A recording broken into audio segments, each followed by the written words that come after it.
저희가 여덟째 왕 러시아와 열불이 한 뜻을 가지고 수정 통치 시대를 이루어 가는데, 그럼 이 EU 국가가 러시아하고 한 통이 돼서 세계를 지배한단 말입니까? 아니, 그 나라들은 다 자본주의하고 유실론을 주장하는 나라들. 그래서 그럼 이 열불은 언제 나오냐?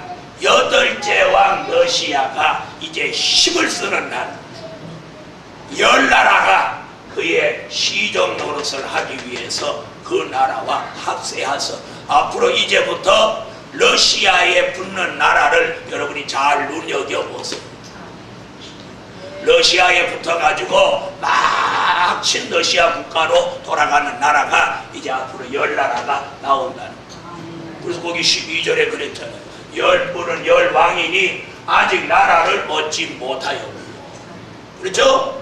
그러나 누가 힘을 회복하면, 여덟째 왕이 힘을 회복하면 열 나라가 나와서 그 둘이, 그래서 저희가 성경을 보면 그렇죠. 저희가 한 뜻을 가지고, 한 뜻이 뭐예요? 수정 통치 시대를 이루어가는 뜻이에요. 이걸 이루기 위해서 권세와 능력으로 짐승에게 힘을 실어줘서 수정 통치 시대가 이 땅에 이루어진다는 거예요. 자, 이러니까 많은 종들이 EU 국가, 이시공동체 EU 국가 이렇게 하다가 이 나라 수가 안 맞으니까 이제 말 안 하는 거예요.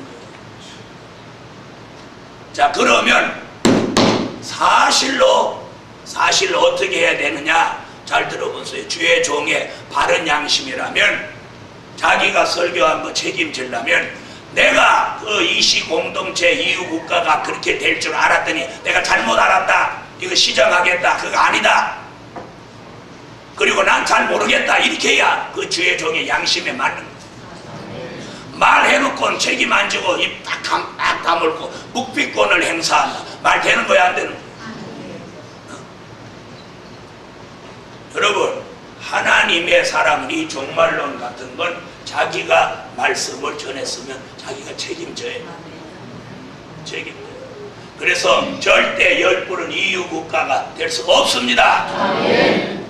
누구와 뜻을 같이 하는 나라가 앞으로 나오냐?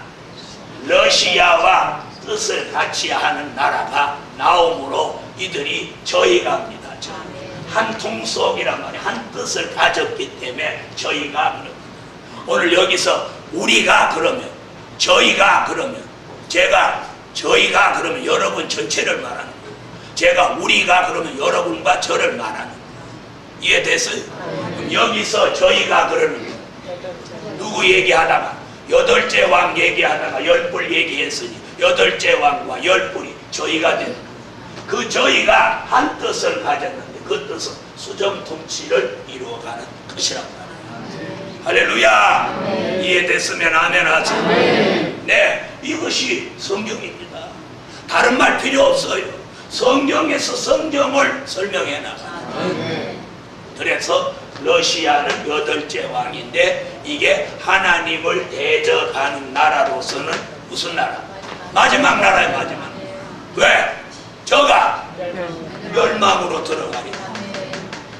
그러면 우리는 마지막 중에 마지막 시대를 살고 있어요. 아까 누가 등장하면, 소련이 등장하면 종말이라고 그랬죠.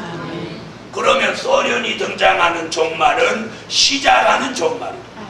잘 들어보세요. 종말도 시작하는 종말과 마치는 종말이 있어요. 소련이 등장하면 시작하는 종말이에요.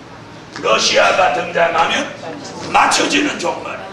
그리고 우리는 어느 시대에 살고 있어요?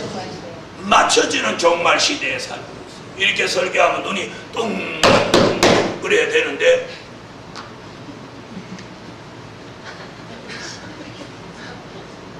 아직 안 깨워져요? 여기 좀 쳐다봐요. 시작하는 종말이 왔다고 해도 마치는 종말이 왔다고 해도 내일 아침에 지구가 하늘하고 땅하고 붙는다고 해도 돌아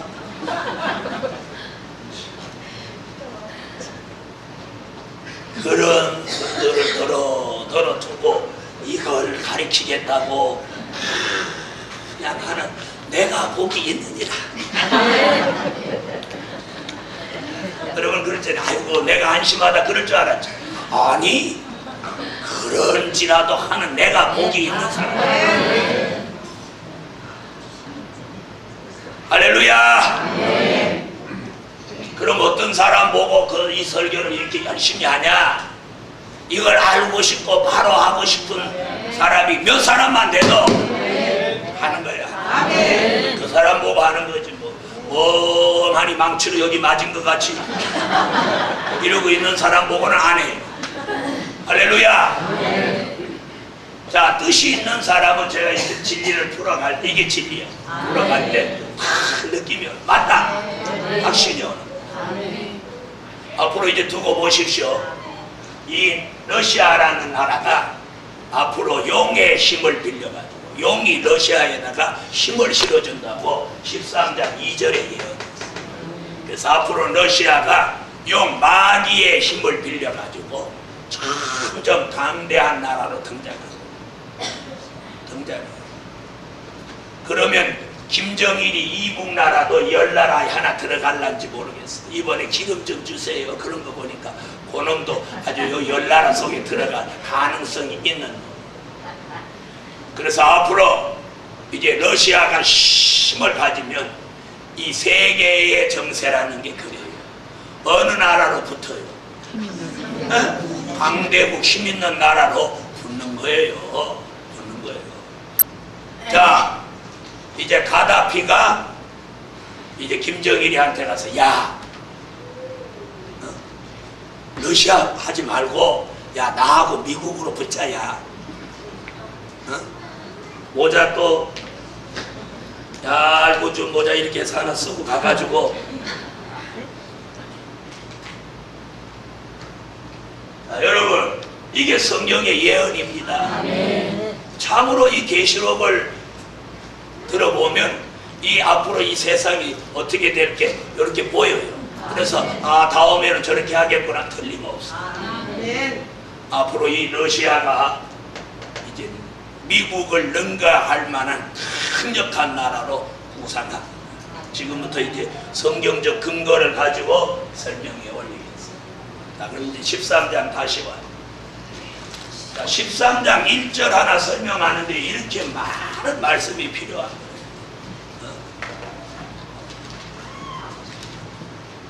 자, 그 다음 이제 2절.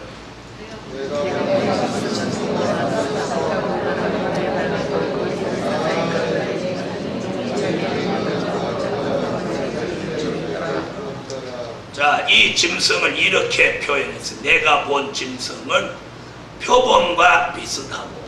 그럼 표범이래요? 표범은 아니래요? 자, 표범이라고 하는 뜻은 무슨 뜻이냐면 이중적이고 간교하다는 뜻이에요. 표범은 색깔이 이중적인 색깔을 가지고 있죠. 그래서 얼룩말과 같아요. 그 다음에 그의 발은 곰의 발 같다. 곰의 발. 곰은 물기보다는 이 곰은 발로 이걸 칩니다. 그래서 자기 영역 표시할 때 나무에도 이 곰이 발로 나무를 확 긁어놓는다고 그래요. 이는 약탈하려는 행동이다. 그의 입은 사자의 입 같다 하는 것은 무자비하다는 뜻을 말하는 것입니다. 자, 그런데 이 짐승에게다가 용이 누구요? 아까 제가 용 얘기했잖아요. 용이 누구요? 용이 옛뱀 마귀 사단인데 이 용이 뭐라고 그랬나 보세요. 자기의 능력과 모자와 큰 권세를 그에게 주었더라. 그가 누구요? 짐승. 네, 짐승에게 주었더라 그랬어요. 그 다음 이제 3절입니다.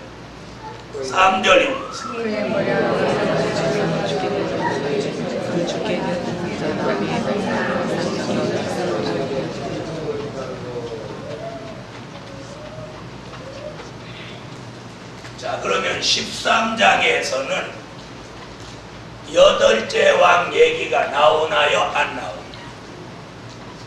13장에서 지금 이제 설명드릴게요. 잘 들으세요. 제가 이걸 왜 안 지우느냐면 요 말씀을 지금 설명하는 말씀과 여러분 연계해야 이해가 되시기 때문에 이걸 안 지우고 두는 거예요. 자, 보세요. 13장 1절에는 7머리 10뿔밖에 없어요. 몇째 왕 등장 없어요. 8째 왕 얘기가 없죠. 8째 왕이 어디서 은밀하게 나오냐면 3절에 나와요. 3절에 뭐라고 했나 잘 보세요. 머리 하나가 상하여 였어요. 자, 몇 머리 중에 7머리 중에 하나가 상하여 죽게 되었던 상처가 나음에 이렇게 나옵니다. 자, 여기 주목하세요. 머리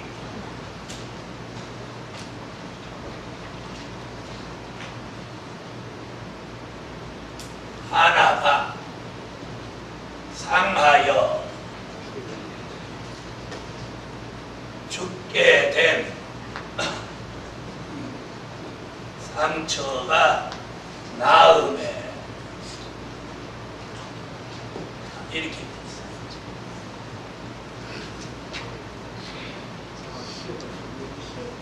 자, 그럼 들어보세요. 아까 다섯은 망했죠? 그러면 하나가 상하여 죽게 됐다는 말하고는 상관없죠? 상관 있어요, 없어요? 자, 그 다음에 결국 로마도 패망했죠? 로마 패망했어요, 안 했어요? 패망했죠? 그 다음에 등장한 머리가 몇 번째 머리? 네, 그럼 여기서 말하는 건 7째 머리가 뭐 됐다는 거예요? 상해서 죽게 됐다는 거예요. 그럼 이게 뭐예요? 이게 소련의 붕괴예요. 7째 머리가 뭐였어요? 소련이었죠? 소련이 나오면 아까 뭐예요? 잠깐 동안 계속하리라. 그래서 소련이 몇 년 동안? 74년 동안 있다가 몇 년도? 1991년도에 소련이 죽게 됐어요. 죽게 됐죠? 그런데 여기 보니까 뭐래요? 죽었다 이렇게 하지 않고 죽게 되었다. 이게 무슨 말이에요? 그래놓고 죽게 된 상처가 나음에 그랬어요. 그러니까 소련이 완전히 사회주의 국가가 망한다는 얘기가 아니고 뭐예요? 망한 듯 하다가 죽는 듯 하다가 상처가 다시 나와 회복된다는 거예요. 그래서 소련이 붕괴되는 듯 하다가 뭘로 회생하는 거예요? 러시아로 회생하는 거예요. 자, 이것이 몇 장?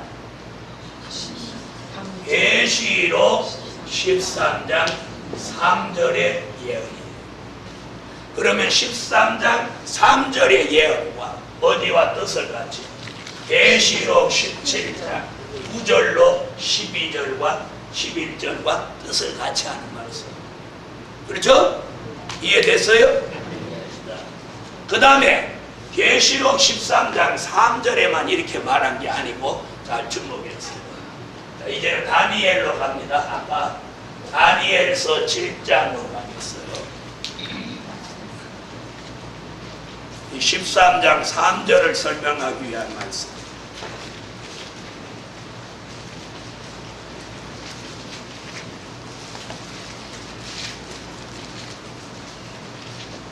다니엘서 7장 7절로 7절 1절로 7절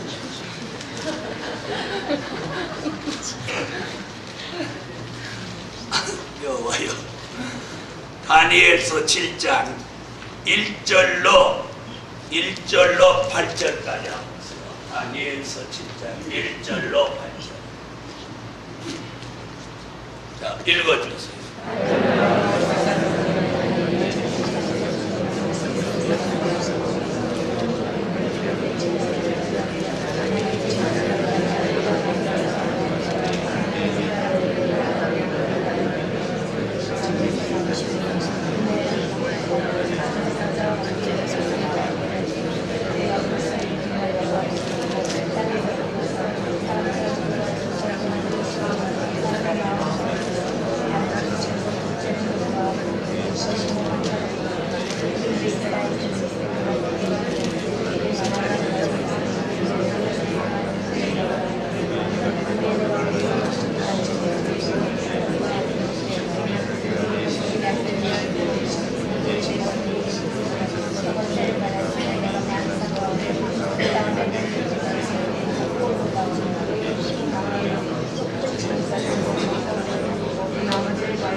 읽으셨으면 읽으실 때 여러분 그 속에 있는 내용을 자세히 읽으셔야 돼요.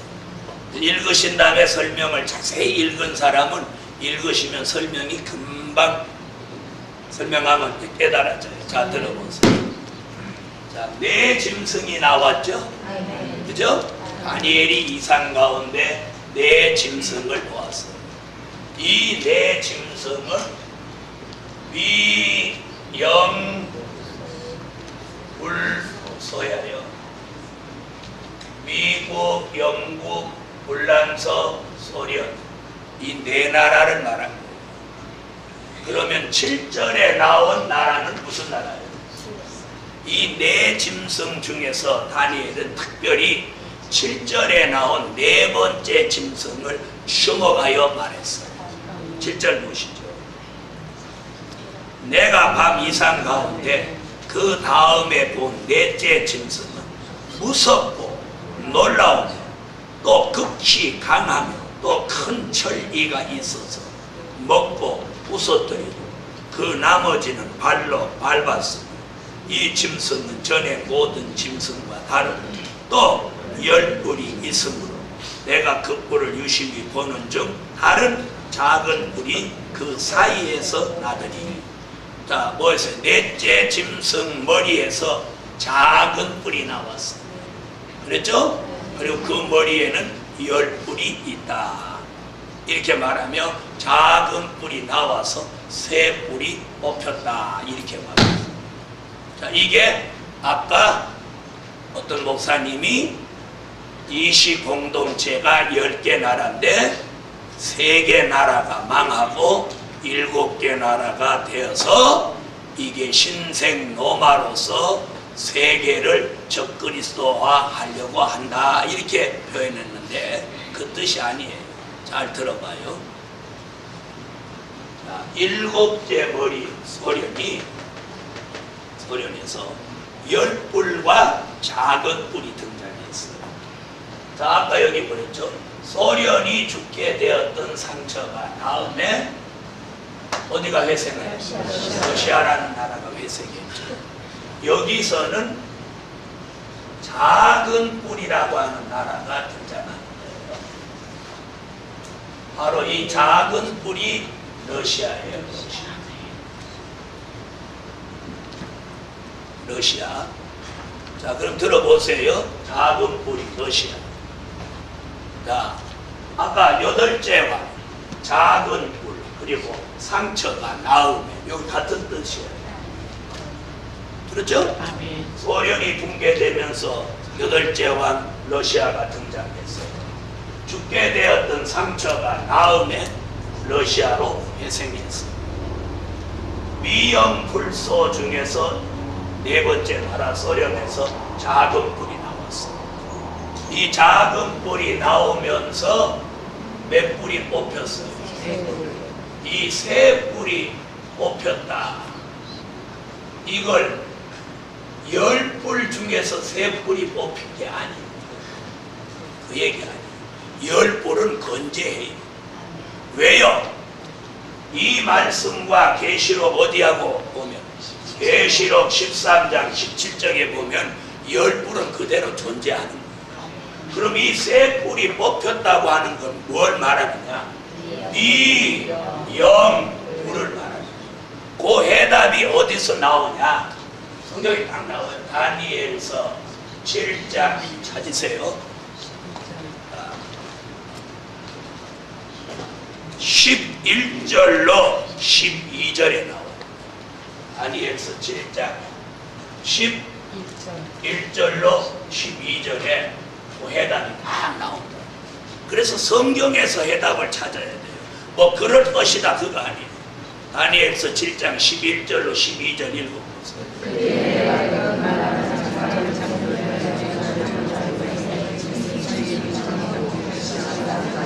자 보세요.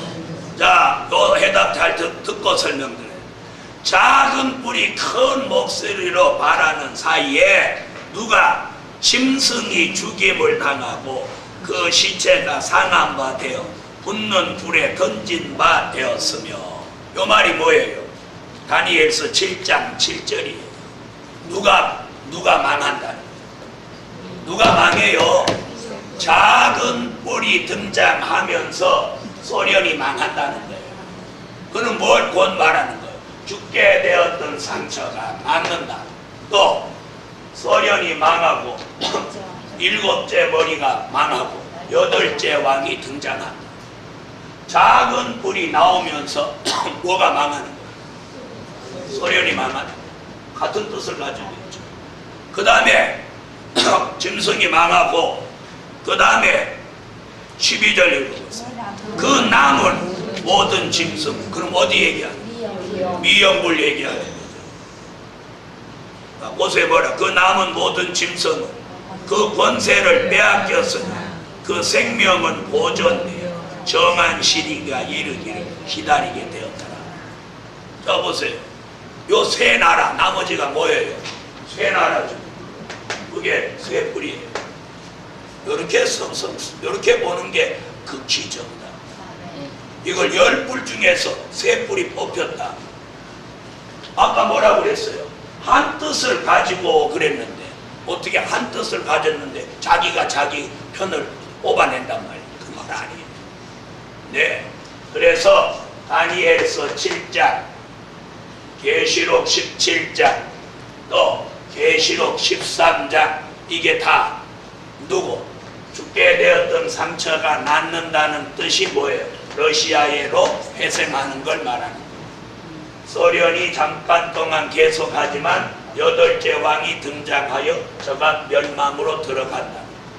그 다음에 작은 뿔이 등장하여 세 나라를 복종시키고 세계의 패권을 이 작은 뿔이 잡는다는 거예요. 이 다 같은 예언. 자, 여기서 더 이제 확실한 게 뭐냐? 이 대선지자 이사야의 예언을 보자.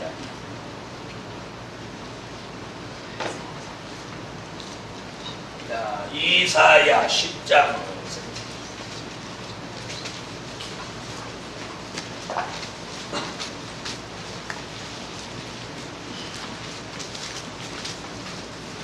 이사야 10장 5절을 찾습니다.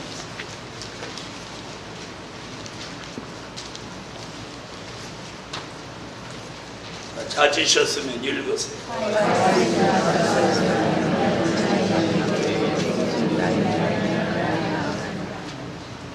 자, 화 있을진저 아수르 사람이여 그는 나의 진노의 막대기요 그 손의 몽둥이는 나의 운하니라.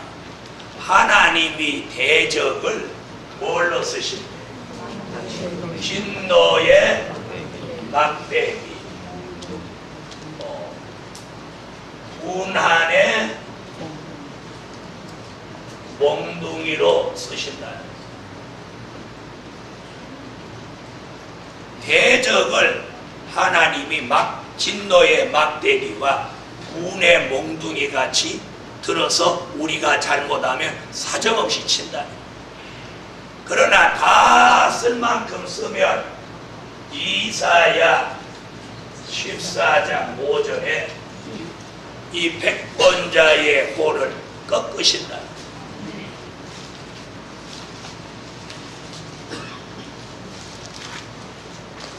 오늘 이 설교가 정립이 딱 되면 시대를 보는 안목이 열려지고 이 정말론을 바로 할 마음이 딱 열심히 생기는 거예요. 이사야 14장 5절.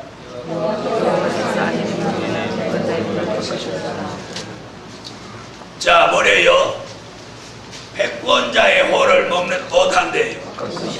자, 그러면 잘 들어보세요. 이 백권자의 홀이라고 하는 게 무슨 말이에요?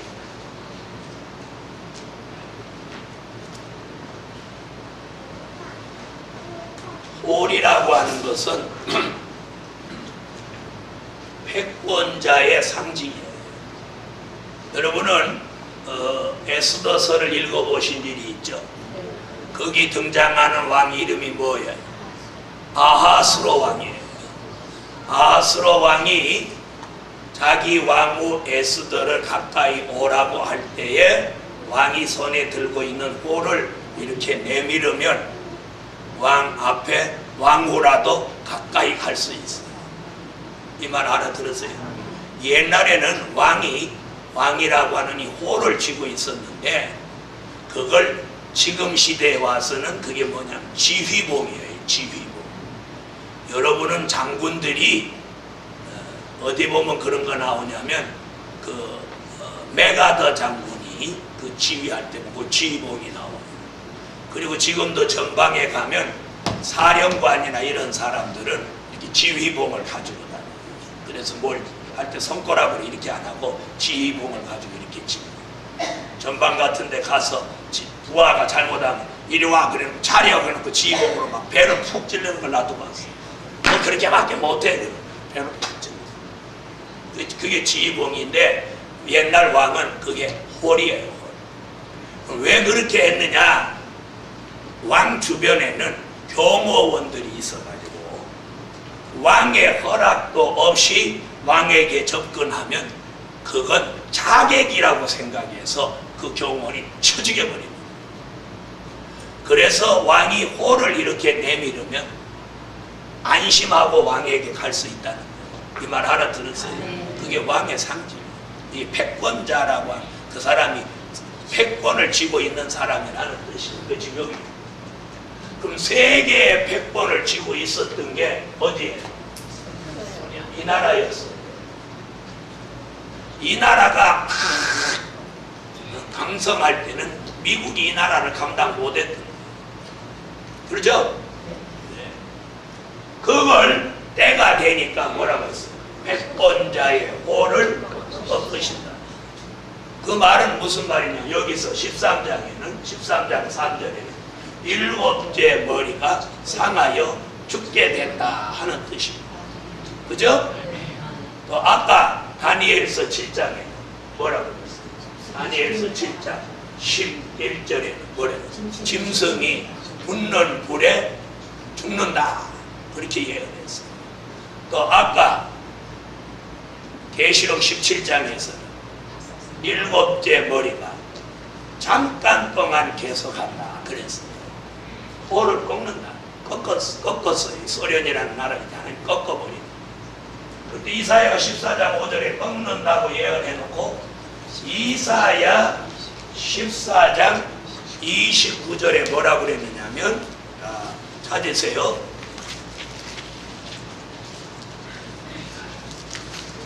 자, 14장 29절. 자, 뭐라고 했는지 한번 읽어보세요.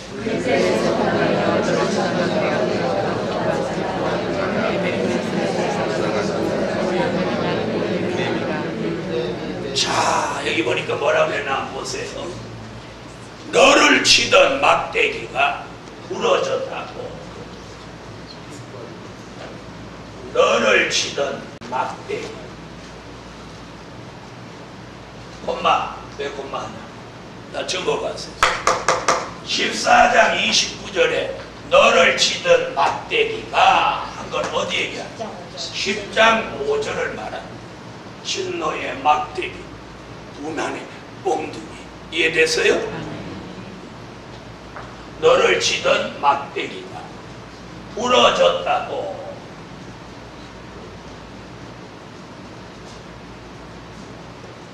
이 말은 어디에요? 14장 5절. 패권자의 홀을 꺾으셨다. 너를 치던 막대기가 부러졌다고 기뻐하지 마라.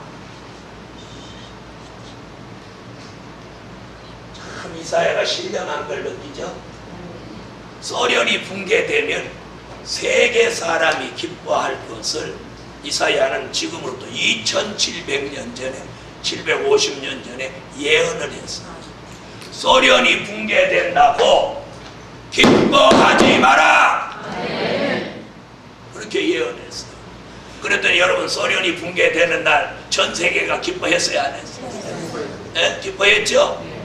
서울 강남의 어떤 찻집 주인은 그날 오늘만큼은 저희 업소에서는 소련이 망한 걸 기념해서 차를 무료로 드립니다. 그런 집도 있었어요. 나는 미리 알았으면 마시러 갈 건데 나중에 알아서 못 갔어. 자, 여러분, 그리고 동구권에서는 다 일어나 춤을 췄어요. 소련이 망했다.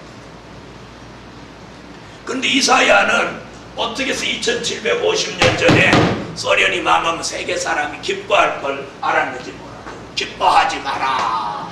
그래 놓고 뭐라 그랬느냐면 그 뿌리에서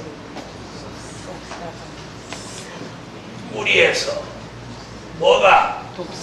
독사와 불뱀이 나온다. 그러면 막대기가 더 독해요? 독사 불뱀이 더 독해요? 그럼 한번 보세요. 치든 막대기는 부러졌다 하더라도 뭐가 남는 거예요? 뿌리. 이 뿌리가 뭐예요? 악의 근본이에요. 성경의 뿌리는 두 가지인데 다윗의 뿌리와 악의 뿌리가 있어요. 이건 악의 뿌리고 다윗의 뿌리는 예수예요. 그렇죠? 이 뿌리, 공산주의의 근본은 남아서 무슨 말인지 아세요? 대외적으로는 공산주의가 망한 것 같지만 그 근본은 남아서 거기가 다시 회생하면서 상처가 부러진 상처가 나오면서 더 악랄한 독사와 불뱀 같은 공산주의가 역사한다.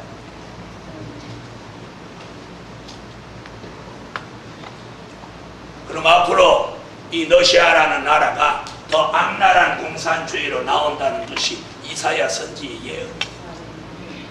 그럼 이사야가 이 공산주의가 형식적으로는 외형적으로는 망하는 것 같지만 그 악의 근본은 남아서 앞으로 독사와 불뱀의 등장을 예언했어요. 예언했죠? 바로 그러면 이 독사와 불뱀이 어느 나라예요? 러시아란 말이에요. 러시아.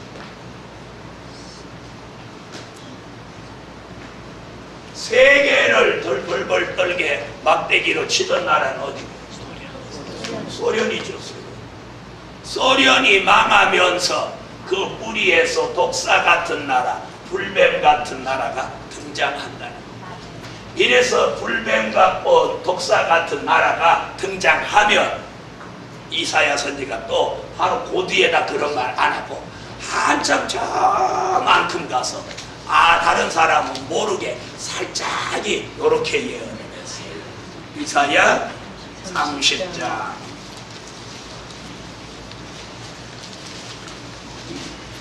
6절이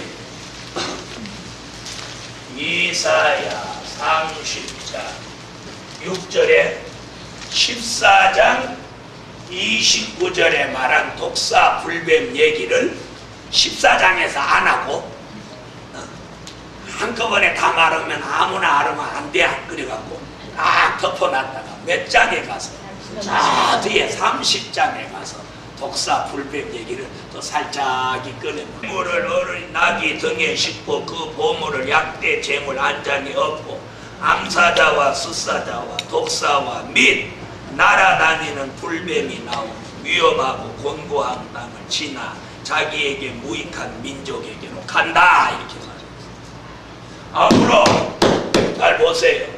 러시아라는 나라가 독사와 불뱀같이 아주 무섭게 등장하는 돈 있는 남방 자본주의 국가의 사신들이 뭘 재물과 보물을 가지고 이곳으로 찾아간다. 이사야 예언했어요? 안 했어요? 예언했죠? 이대로 되겠나요? 안 되겠나요? 그럼 이사야 선지가 어디까지 이루어졌어요? 치던 막대기가 부러졌고 사람들이 뭐까지 했고 기뻐했고 지금은 뭐하는 죽게 된 상처가 못하는 기간이야. 나 회생하는 기간이야. 회생. 그래서 이제 회생이 다 되면 뭘로 이제 뿌리로부터 악의 근본 공산주의 뿌리가 회생하면서 뭐가 나오는 거야? 독사와 불뱀이 나오면 남방에 있는 모든 사실들이 물질을 가지고 여기로 찾아가. 이 나라가 힘을 얻은 데다가 물질을 갖다 주면 세계의 패권을 다시 잡는다. 그래서 이제 이렇게 되면 몇 나라가 10나라가 10불이 되어서 이들과 한 뜻을 가지고 이들이 중동 전쟁에서 승리함으로 세계의 패권을 쥐고 세계를 수정통치 시대로 이루어 간다. 이게 성경입니다. 이게 이 시대에 나타난 하나님의 비밀입니다. 그런데 모든 목사님들이 이런 설교는 접어두고 뭐 하시느냐? 예수 잘 믿으세요. 천대가 복 받습니다. 아무개는 예수 잘 믿고 주의 정 잘 받들고 교회 출석 잘했더니 큰아들은 의학 박사, 둘째 아들은 철학 박사, 셋째 아들은 판사, 넷째 아들은 또 뭐 이래서 그 집안이 잘 됐습니다. 할렐루야. 맨날 육적인 것이 잘 되는 것밖에 몰라. 지금 발등에 불 떨어진 거 몰라.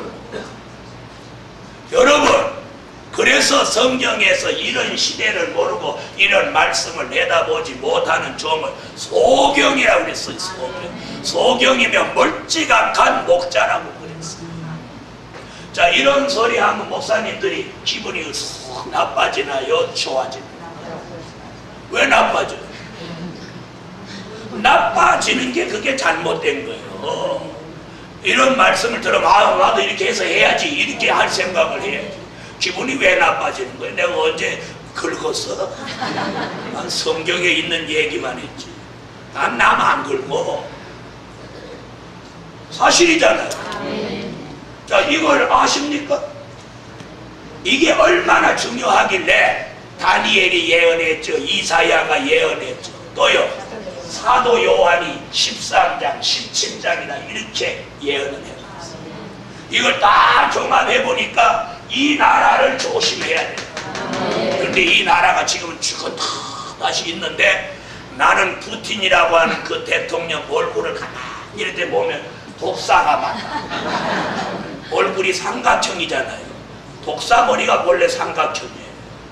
그리고 눈이 독사눈같이 안 생겼어요.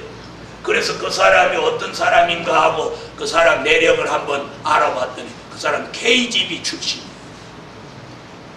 KGB 출신.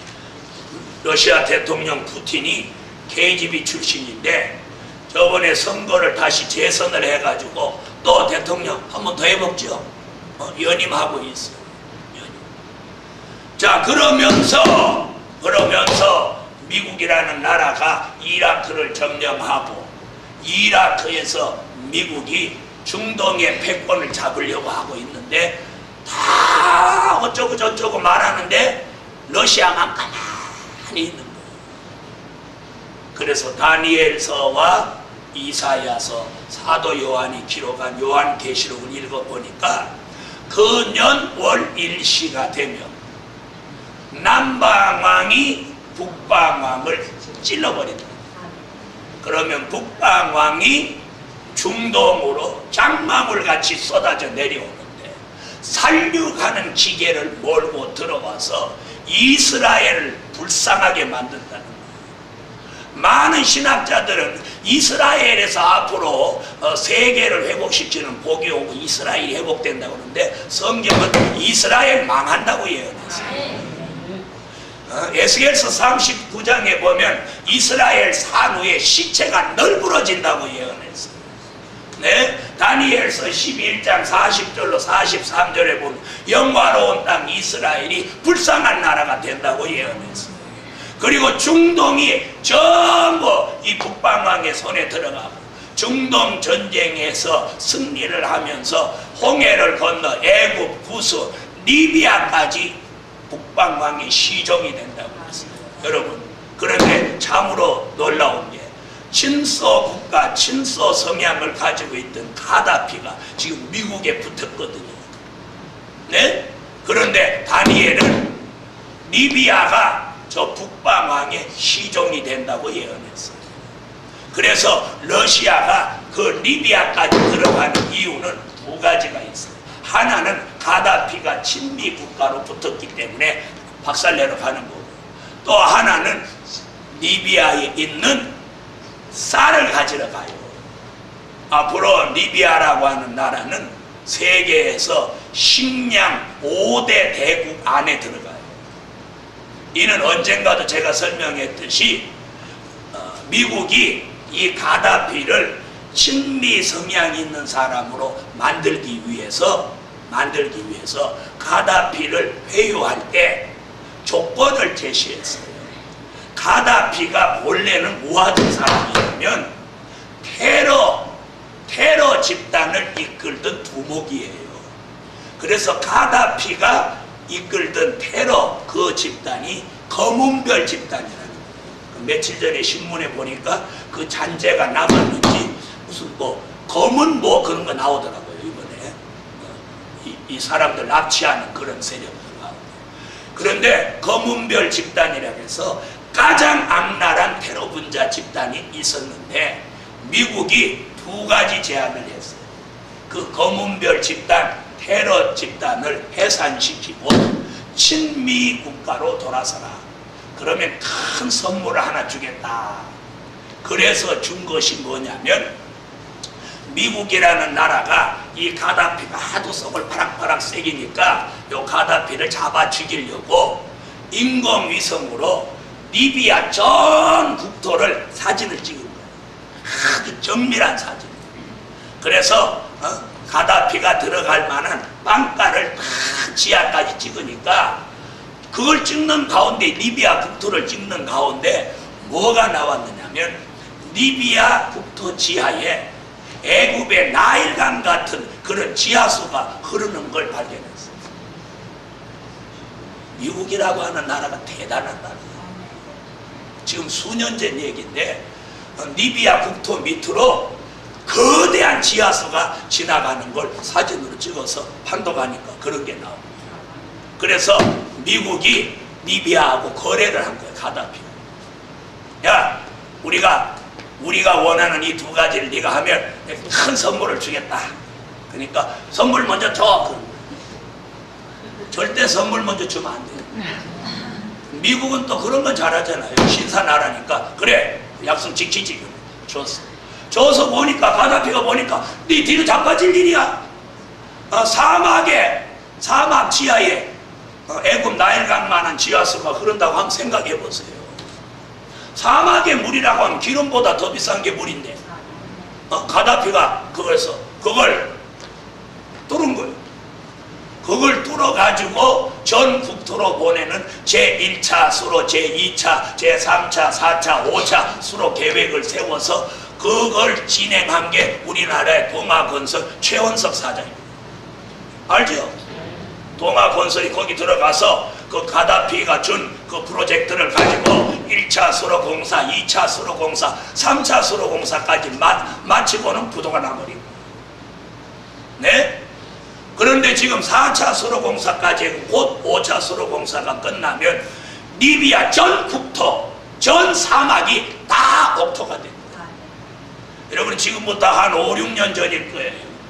리비아 사람들이 우리 9시 종합 민수에 이 거대한 수로로 막 지하수가 막 흘러내리는 걸 들어가서 거기서 막 물에서 막 뒤집어지고 춤추고 난리 난 사건이 있었어요. 그게 누가 준 거냐? 미국이 준 거예요. 그런데 가다피가 그것만 딱 먹고 빵가루 딱 넣어서 죽겠지 야 몰라. 그러고 안 나오니까 미국이 어떻게 했어요?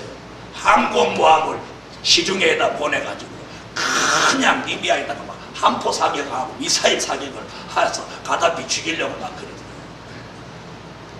그래서 결국 가다피가 뭐 검은별 테러 집단은 해산해버리고 그래도 끝까지 막 약올리고 그러다가 어찌 요즘 또 가다피가 마음이 바뀌어가지고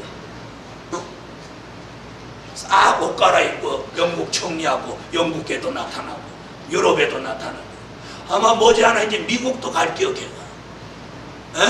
자 이래서 그러면 지금 가다피가 어디로 지금 돌아서는 거예요? 친미로 돌아서는 거예요. 그런데 다니엘은 친미로 돌아선 가다피는 결국 가다가 피 본다. 난 그래서 그거 보면 참, 야, 가다피. 소련의 깃발을 내린 고르비는 얼룽덜룽. 이런 게 어떻게 하나님이 그런 사람을 딱 찍어서 그 시대에 그런 일을 맡긴단 말이에요.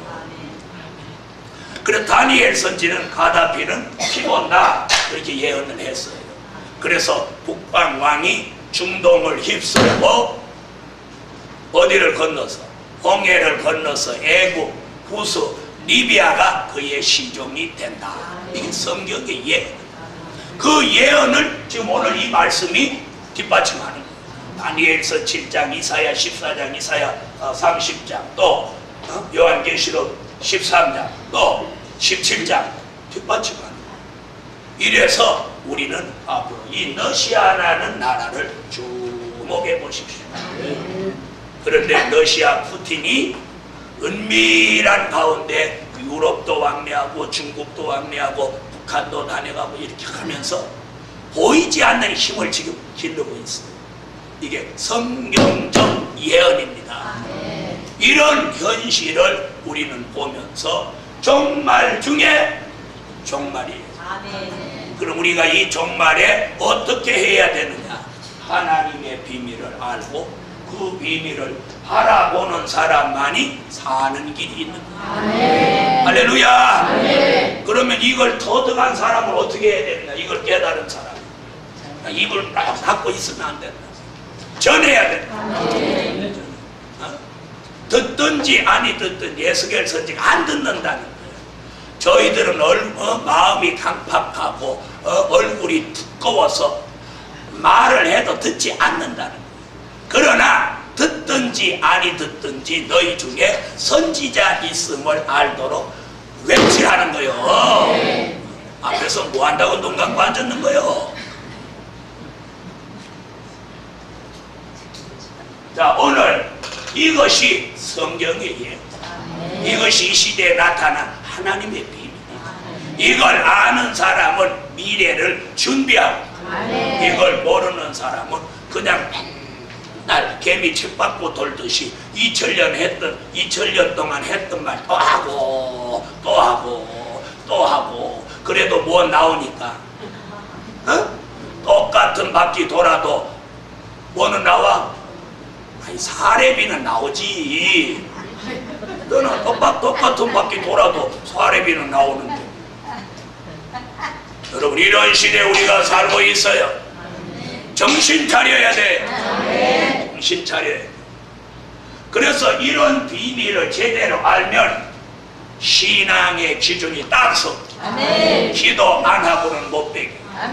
그리고 하나님의 은혜를 사모하는 불타는 마음이 생겨요.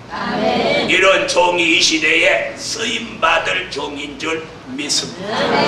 그러면서 이런 성례를 계속 하면서 하나님이 쓸만한 종은 줄이고 못 쓸 종은 털어버리고 자꾸 이렇게 갑니다. 그럴 때 쓸만한 종, 쓰실 종으로 되세요. 털어버리는 종에 가지 마라. 기도드립니다.